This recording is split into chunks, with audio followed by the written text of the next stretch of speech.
Good evening folks, 21st Century Caveman here. Hope everybody's safe, hope everybody's well. Now today I'm going to be doing a video about DIY and why you guys should consider doing this and investing in yourself, as opposed to getting a tradesman or another person in to do the work for you. So by way of background information then, I've been doing DIY on a more serious basis for about 14-15 years now, and I started off doing this when I suffered a breakdown in a long-term relationship. I bought a property which needed doing up, and I thought I would do some renovation just to take my mind off stuff basically, and it all stemmed from there really. And in the early years I also did 2 or 3 part-time courses at a local college in the evening, which helped with stress relief and helped to build up my confidence in things like plastering, basic joinery, that sort of stuff. So over a period of time then, I've increased my skill set. I would now feel confident doing most things and putting out a pretty good job, and it's enabled me to achieve a number of things. For example, it enables me to achieve significant cost savings if stuff needs doing around the house. Because I can do the stuff myself, it saves me money and it adds value to my property. It also gives me a sense of achievement when I've started out doing something. I've had to put some time and effort into it, and I can see that the finished result is a decent result. Obviously it also increases my knowledge and my skill set, and it enables me to become more independent and self-sufficient, and obviously less reliant on others. And if you think about it, it also means that I don't have to go to college and pay several hundreds, possibly thousands of pounds learning new skills, because basically if I've got the confidence to practice these projects on my own and make mistakes and go back and rectify what I've done, so this in itself is a form of training. And also in my early retirement, and that started already, if I need to earn a little bit of extra cash, I can obviously just do some handyman jobs just to bring in a little bit of extra money if I need it. And I think the other thing as well is the fact that with the recent COVID situation, it's been a bit of a wake-up call really, because during the course of the COVID situation it was virtually impossible to get anybody out to do the sort of jobs which I do. And I think the reality is also that you probably wouldn't want strange people coming to your houses, but if stuff needs doing urgently, then it needs to be done, doesn't it? So what do? So I think also lessons to be learned is the fact that those people who do come out in a situation like that, their fees are absolutely extortionate. Now if you take for example your typical tradesperson, let's say for example their average daily rate is £150, and that's quite a reasonable fee to work on. So if we were to think then about the man cave that I recently built, now I did this over a period of a couple of months. I did it before work, after work, I put some time in at the weekends, etc. So I was bitten and bobbing with it basically. Sometimes I had some help, sometimes I did it on my own. But I reckon with 2 skilled tradesmen, I reckon they could knock that out in about 10 days. So if you work on the basis that your average trade person is charging £150 a day, if there's 2 guys doing this and it's going to take 10 days, 10 days at £300 is 3,000 quid. So that's just your labour. Now on top of that, you've got your materials, so let's round up to 2,600.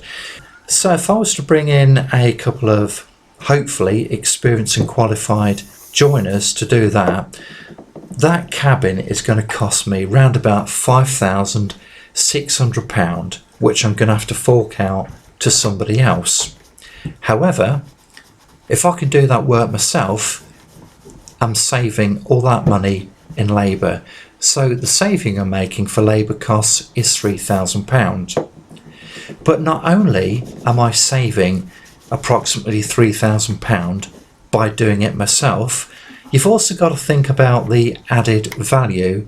In other words, how much value it would add to your property. So if we work on the basis that the man cave then cost me, say, £2,600 to build, and I can't remember the exact figures, it might have been a couple of £100 cheaper, but let's work on the basis of 2,600 by way of an example. So if I was to sell this property then, I've also added value to it by building a really nice big workshop, shed, she shed, man cave, whatever you want to call it, in the garden. So I think, I mean, look, I'm not a chartered surveyor, so this is purely guesswork, but I'd be quite confident that I would add at least £2,000 to the value of my property by having a nice, well-built structure like that in the garden. So let's start totting the figures up then. I'm making a saver on labour of £3,000. I'm adding value to my property to the tune of, say, a couple of grand. So basically, I've actually saved, or made even, £5,000 because I've improved and enhanced my investment, and when I come to sell it, it's surely going to be a more attractive proposition to a potential purchaser. So basically, the £2,600 which I've shelled out, I've basically doubled my money, quite simply because I've completed the project myself. So that's one way I look at it. The second way I look at things, and it's allied to the bit about, you know, not having to pay somebody else, but the fact is that for every full day I work on my property, I am saving myself £150 by doing the work myself. Now that's a fact. So for example, I spend 3 days working on my property, then I'm saving £450 by not paying somebody else to do the work. Point number 3, confidence. Now, if I actually do the work myself, it gives me confidence because I know that I've used quality materials. I'm confident that I haven't taken any shortcuts. I'm confident that because I've made something, I can repair it if necessary, because clearly I've put the thing together.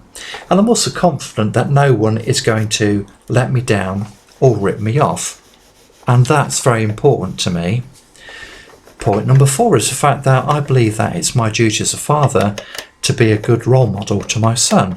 And therefore I think it's important for me to share my knowledge, my experience and my skill sets with him, because if you think about it, surely this is going to help to make him a much more well-rounded person. It's going to make him more independent. It's going to increase his confidence, you know, trying to do different things, and also surely it's going to make him better equipped to support himself and his family further down the line. Now the thing is, of course, these are all very positive things to my mind, but it's not that straightforward. There are always caveats, aren't there? And I think the main caveats are these. I think number 1, the fact is that if you want to become an experienced and skilled DIYer or handy person, it's inevitable that you're going to need to go outside your comfort zone and challenge yourself in unfamiliar situations. Secondly, I think you've definitely got to be prepared to make mistakes, because realistically it's in a way you can truly learn, isn't it? Because that gives you the opportunity to understand where you went wrong, to understand what you need to do to put it right, and this of course will help to refine your skills and your practices. The other thing is of course the fact that if you're going to start doing DIY seriously, you've got to be prepared to invest in some decent quality tools. And I'm not suggesting for a minute that right from the off you shell out hundreds or if not thousands of pounds buying loads of quality tools which you may or may not need. So, you know, there must be an initial outlay. You need to spend some money initially to enable you to do the jobs, but you've got to be sensible about it. And I think what you'll find is, well, I don't think I know, the fact that if you do invest in some decent quality tools, they will pay for themselves many times over. And one thing I would say is, whatever you do, please resist the temptation to buy cheap crap. So you're looking for value for money, and straight away if people were to ask me about tools and value for money, I'm talking about power tools here, straight away I would point them to Evolution tools, which are available in places like Screwfix, B&Q. I reckon they represent brilliant value for money. They're decent quality tools for the price, and I don't think you can go wrong with them. I think the other thing is the fact that you do need to be prepared to invest time. You need to invest time researching a project, learning from other people, researching different techniques and different tools which may help you, all that good stuff really. And I think probably the last thing on this list, and sorry if it's going on a little bit, is the fact that you do need patience. Things can take time. It takes time to build something. It takes time to acquire the experience and the skills to do something to a decent standard, but if you rush in, you're going to make mistakes and you're going to basically bugger up something, and it could be quite costly to repair something, or perhaps sometimes start again, or worst case scenario, because you've rushed it, you haven't thought it through properly, you have to then basically swallow your pride and then get somebody else in to finish it off. And of course we all know that offers no guarantees whatsoever. So anyway, look, I'm starting to waffle a little bit. I'm going to log out now, and if you have any thoughts on this or any comments, please leave them below. Thanks for tuning in. Bye bye.